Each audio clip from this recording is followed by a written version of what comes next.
नमस्कार।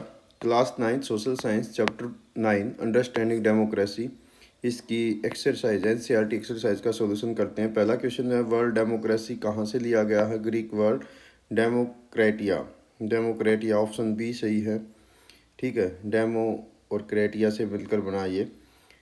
नेक्स्ट है, who define the democracy? The government of the people, by the people and for the people. वो रहे हैं Abraham Lincoln. ये picture आप देख रहे हैं, यूएस प्रेसिडेंट रहे हैं, former US president. Next, in a democracy the final decision making power must be rest with the elected representative. ये इसका उत्तर हो जाएगा। In a parliamentary system the real execute head of the government is prime minister. ठीक है, जो executive powers का head जो है वो प्राइम मिनिस्टर होता है, स्टेट का हेड जो है वो प्रेसिडेंट होता है। Which of the following is a major challenge to faced by the democracy? Governing economic inequality, आर्थिक जो है समानता बढ़ती जाती है, वो एक बड़ा चैलेंज है। अब आपके सामने एक पिक्चर दी गई है और ये पूछता है कि ये किस प्रकार का रिप्रेजेंटेशन है। तो ये अपने जो रिप्रेजेंटेटिव हैं उनको चुनने की एक व्यवस्था, यानी जैसे भारत में वोटिंग होती है तो उसके लिए है। Which of the following statement is correct regarding the democracy? ठीक है, तो ये आप ऑप्शन पढ़ लीजिए। इसमें से ऑप्शन सी सही है, it protect the interest of the both majority and minority. Next कहता है, consider the statement given statement choose the correct option. Statement एक ये है कि direct democracy difficult to practice in the large country है। Statement two कहता है कि in a representative democracy the final decision making power rest with the elected representative. तो दोनों कथन बिल्कुल सही हैं, तो ऑप्शन सी आ जाएगा।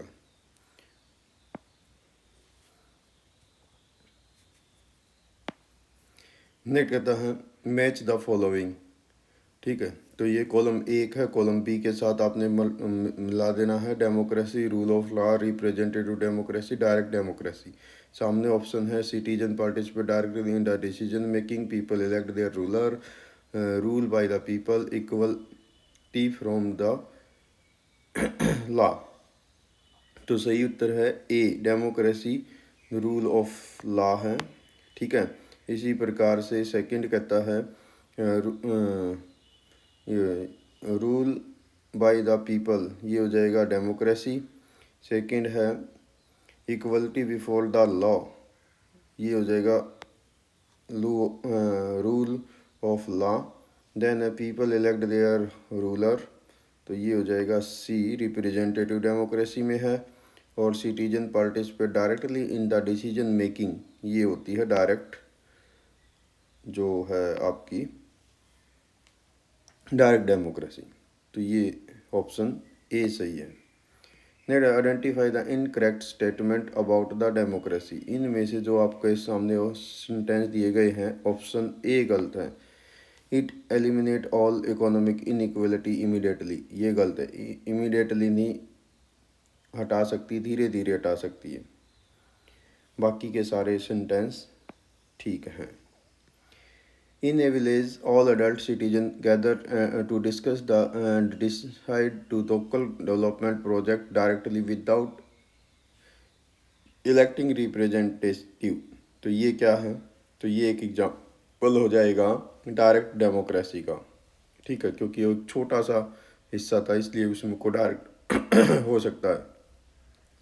In a country, the president is elected directly by the people and does not depend on the legislature to remain in the office। तो ये आ जाएगा प्रेसिडेंशियल डेमोक्रेसी। नेक्स्ट आता फिल इन द ब्लैंक्स। तो in a representative democracy, citizen elect representative to make the decision on their behalf. In a democracy, rulers are chosen through free and fair, यहाँ आ जाएगा election। Next है, the idea of the brotherhood to mankind expressed through the principle of वसुधैव कुटुंबकम। तो ये भारत सही है। ठीक है, नेक्स्ट है, the presidential form of the government is based on the principle of the separation of the power between the executive and the legislature. Next था, what does the principle of वसुधैव कुटुंबकम कन्वे? तो ये क्या convey करता है? The whole world is one family. Why ruler regular election considered essential for the democracy, लगातार चुनाव समय समय पर हर 5 साल में क्यों होने चाहिए। तो इसके द्वारा पीपल को जो है ये चांस होता है अपने रूलर को पीसफुली चेंज करने का। ठीक है, वे गवर्नमेंट के प्रति अकाउंटेबल बने रहें, जो रिप्रेजेंटेटिव होते हैं वे। How does political inequality strengthen democracy, political equality give every citizen equal voting right and equal participation in the governance. Next आता वोटर एफएथी यानी उदासीनता is considered a chance challenge to the democracy. लोग voting कम करने जाते हैं। आप देखते हैं कि कई बार मान लो 60% वोट आया तो इसका मतलब 40% लोग तो वोटिंग करने के लिए गए ही नहीं। तो इसके ये उदासीनता क्या करती है, when people do not vote deserving representative may not get elected and democracy became week, और इसके कारण से जो डेमोक्रेसी वो कमज़ोर हो सकती है। नेक्स्ट आता है difference between monarchy and dictatorship, राजतंत्र और सैन्य तंत्र में अंतर बताइए।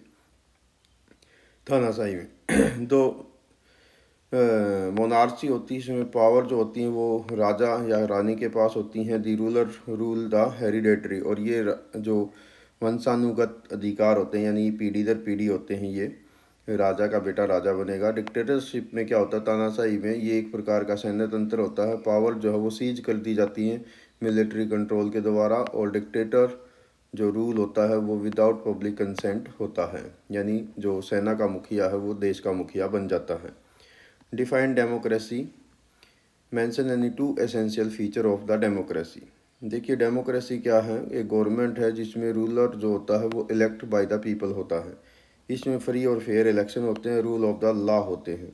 इसके अलावा इसमें आप और भी कई सारी विशेषताएं बता सकते हैं, जो मैंने इसी वीडियो के सबसे लास्ट वाले हिस्से में मैं आपको बताऊंगा। वहाँ पर मैंने आपके लिए इसको अटैच किया है, तो वहाँ से भी आप इनको और ज़्यादा सीख सकते हैं कि जो डेमोक्रेसी की मेजर फीचर्स हैं वो कौन सी हैं। नेक्स्ट आता है पार्लियामेंट्री सिस्टम और प्रेसिडेंशियल सिस्टम में अंतर बताइए। तो पार्लियामेंट्री जो सिस्टम होता है, पार्लियामेंट्री डेमोक्रेसी होती है, उसमें प्राइम मिनिस्टर रियल एग्जीक्यूटिव होता है और excessive executive is responsible for the legislature. जबकि प्रेजिडेंशियल में क्या होता है, ये रियल एग्जीक्यूटिव होता है प्रेसिडेंट, और executive is independent of the legislature. ठीक है, तो जो संसदीय प्रणाली, इसमें प्रधानमंत्री वास्तविक कार्यपालिका होते हैं और कार्यपालिका विधायिका के प्रति जवाबदेह होती है। जबकि जो राष्ट्रपति शासन होता है, इसमें राष्ट्रपति वास्तविक कार्यपालिका होता है और कार्यपालिका स्वतंत्र होती है, जैसे यूएसए में। और संसदीय जो प्रणाली वो इंडिया का आप एग्जाम्पल दे सकते हैं। नेक्स्ट आता है state and two merit of the democracy.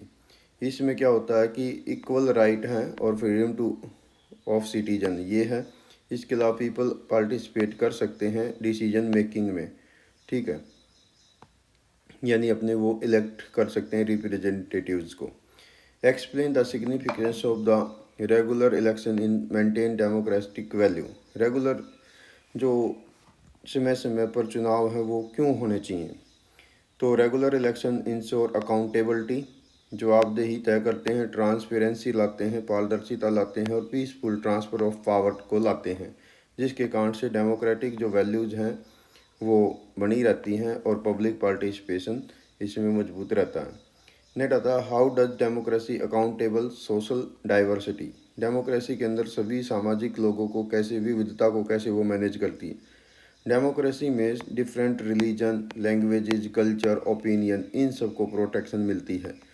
वो मेजॉरिटी और माइनॉरिटी दोनों को ही ध्यान रखता है और इक्वलिटी की ओर बढ़ावा देती है। डेमोक्रेसी में सबका ध्यान रखा जाता है। Next, democracy is considered better than the other form of the government justify the statement. Democracy में क्या होता है कि ये अदर फॉर्म ऑफ गवर्नमेंट से बेटर है, जैसे मोनार्ची से, डिक्टेटरशिप से। इसमें प्रिंसिपल ऑफ इक्वलिटी है, समानता का भाव है, फ्रीडम स्वतंत्रता है, जस्टिस न्याय है, पार्टिसिपेशन ऑफ द पीपल है, यानी पीपल वोट कर सकते हैं। In the democracy citizen can elect their representative by free and fair election. These ensure the government remain accountable to the people. Democracy protect fundamental right and freedom of speech, religion, equality. तो ये democracy के अंदर सारी बातें रहती हैं.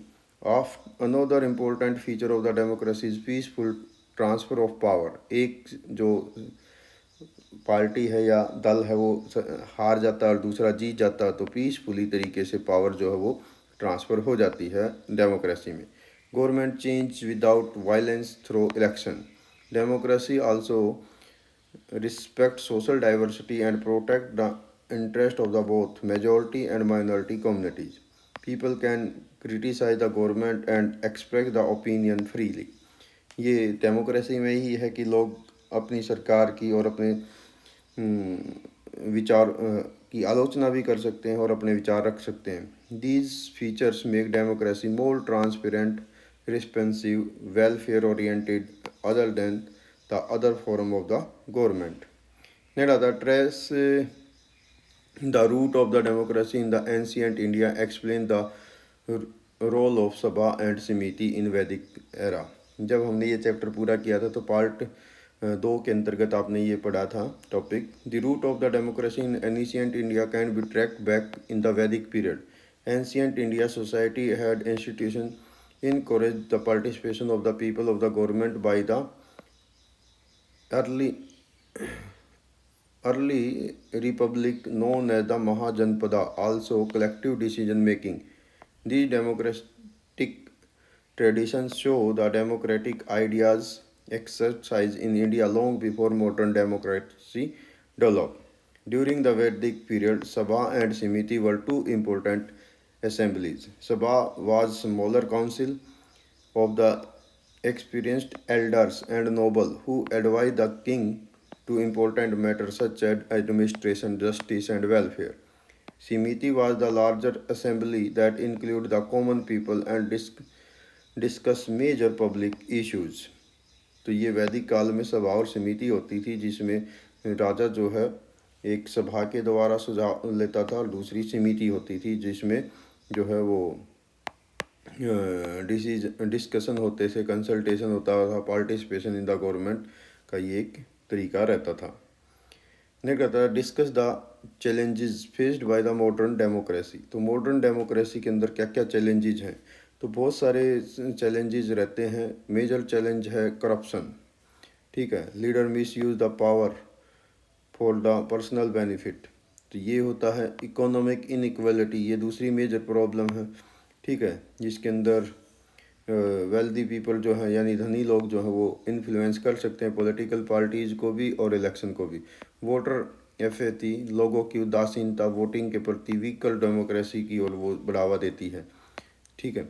इसके अलावा another challenge is the miss use of the money and muscle power.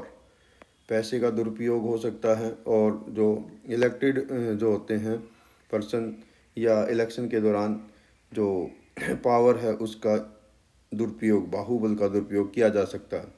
Fake news, इसके अलावा communalism, lack of the political awareness, ये अदर चैलेंजेस हो सकते हैं जो सोसाइटी में सोशल जो टेंशन है उसको इम्प्रूव कर सकते हैं. Some time government fail to protect the minority rights and weaker section of the society. कभी कभी इसमें ये भी समस्याएं आती हैं कि जो वीकर सेक्शन है उसकी जो अधिकार हैं वो सरकार पूरा नहीं कर पाती. किसी न किसी प्रकार से उसमें दिक्कतें क्रिएट होती हैं. Democracy delay the decision making. और इसमें डेमोक्रेसी में जो डिसीजन लेने है उसमें लंबा समय लग जाता है. Political instability also create problem. और राजनीतिक अस्थिरता, समय समय पर इलेक्शन होते रहते हैं और सरकारें बदलती रहती हैं. ये भी एक प्रकार का बड़ा चैलेंज इसमें रहता है. Continuous efforts are needed to strengthen the democratic value and institution.